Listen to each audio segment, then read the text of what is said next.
بسم اللہ الرحمن الرحیم۔ السلام علیکم دوستو، دنیا بھر کی خبروں میں آج آپ سنیں گے، لیکن اس سے پہلے اگر ہو سکے تو لائک اور سبسکرائب کا بٹن ضرور دبا لیں، شکریہ۔ غزہ موقف پر مسلمانوں کا صدارتی انتخاب میں جو بائیڈن کی حمایت ترک کرنے کا اعلان۔ آئندہ صدارتی انتخابات میں مسلمانوں کی حمایت سے محرومی کے بعد جو بائیڈن کے دوبارہ انتخاب کی کوششوں کو بڑا دھچکا لگ سکتا ہے۔ غزہ کے مسئلے پر امریکی صدر جو بائیڈن کے سخت موقف کے پیش نظر امریکہ میں موجود مسلمان رہنماؤں نے آئندہ صدارتی انتخابات میں جو بائیڈن کی حمایت نہ کرنے کا فیصلہ کیا ہے۔ ان رہنماؤں میں سے 6 کا تعلق ایسی ریاستوں سے تھا جس میں مسلمانوں کے جو بائیڈن کے حق میں ووٹ نے 2020 کے صدارتی انتخابات میں جو بائیڈن کی فتح میں مرکزی کردار ادا کیا تھا۔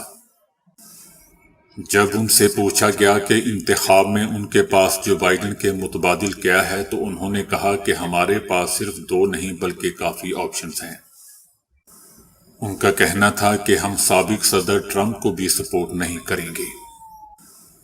امریکی مسلمانوں کا کہنا ہے کہ ہمیں ٹرمپ سے بھی امید نہیں ہے کہ دوبارہ منتخب ہونے کی صورت میں وہ ہم سے کچھ بہتر رویہ روا رکھیں گے، لیکن اگر ہم جو بائیڈن کو ووٹ نہیں دیتے ہیں تو اس کا مقصد امریکی پالیسی کو ایک نئی شکل دینا ہے۔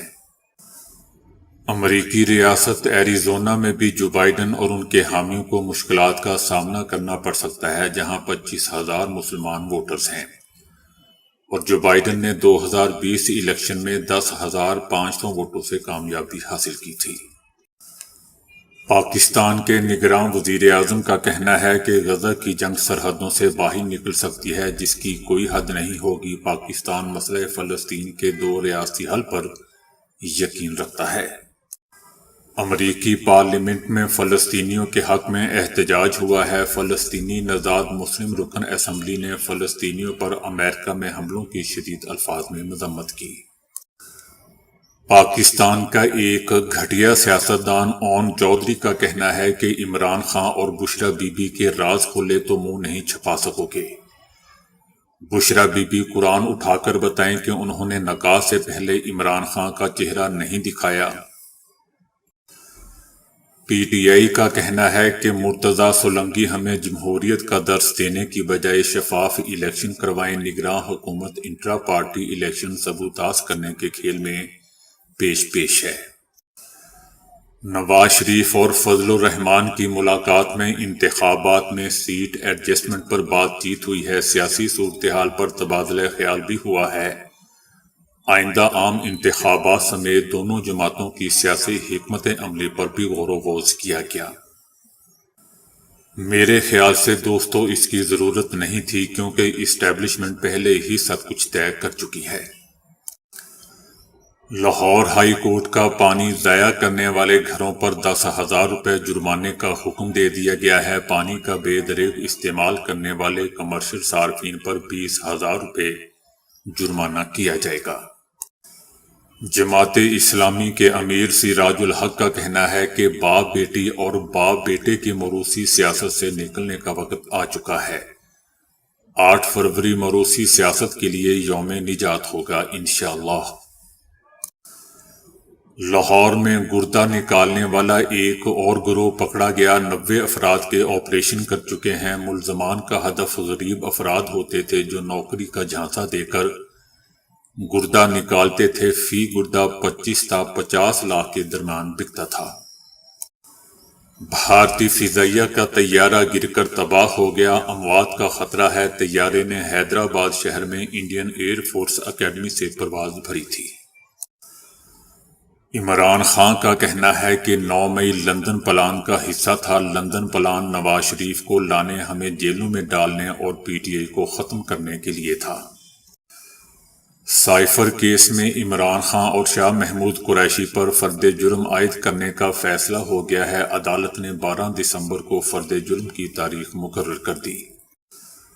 پاکستان سٹاک ایکسچینج میں 62,000 پوائنٹس کی نئی بلند ترین سطح بھی عبور ہوگی۔ گزشتہ کئی دنوں سے سٹاک مارکیٹ میں کاروبار کا زبردست رجحان دیکھنے میں آ رہا ہے۔ چائنا کے ریسٹورنٹ میں کام کرنے والے یہ ویٹر انسان ہے یا روبوٹ؟ ویٹرز کو دیکھ کر کوئی بھی شک میں پڑ سکتا ہے کہ آیا یہ انسان ہے یا ایک روبوٹ۔ بھارت میں 4 ریاستوں کے انتخابی نتائج میں بی جے پی نے 3 میں میدان مار لیا۔ تلنگانہ میں کانگریس کامیاب، ریاست میزورم کے نتائج کا اعلان دوستو 1 دن کے لیے مؤخر ہو گیا۔ شہباز شریف کا کہنا ہے کہ سیاسی انتقام ہار گیا، اب مہنگائی اور معاشی بدحالی کو شکست دینی ہے۔ شہباز شریف سے پارٹی رہنماؤں کی ملاقاتیں، سندھ میں پارٹیوں کے ساتھ انتخابی ایڈجسٹمنٹ سے متعلق امور پر غور کیا گیا۔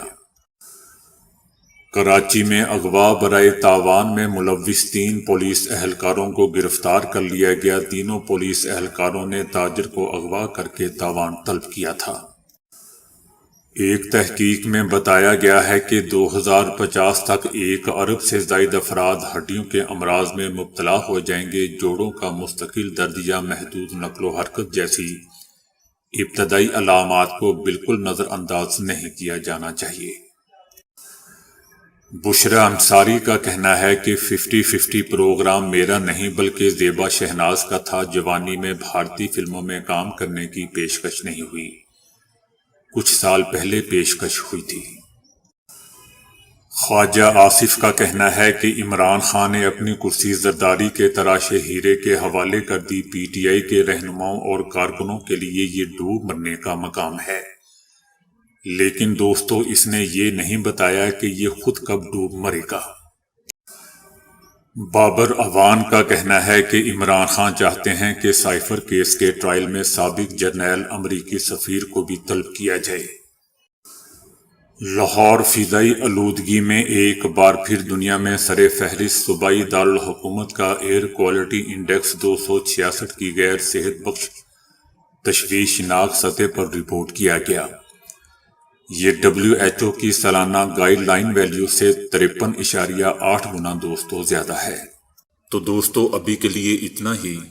ویڈیو کو لائک اور شیئر کرنے کا بہت بہت شکریہ۔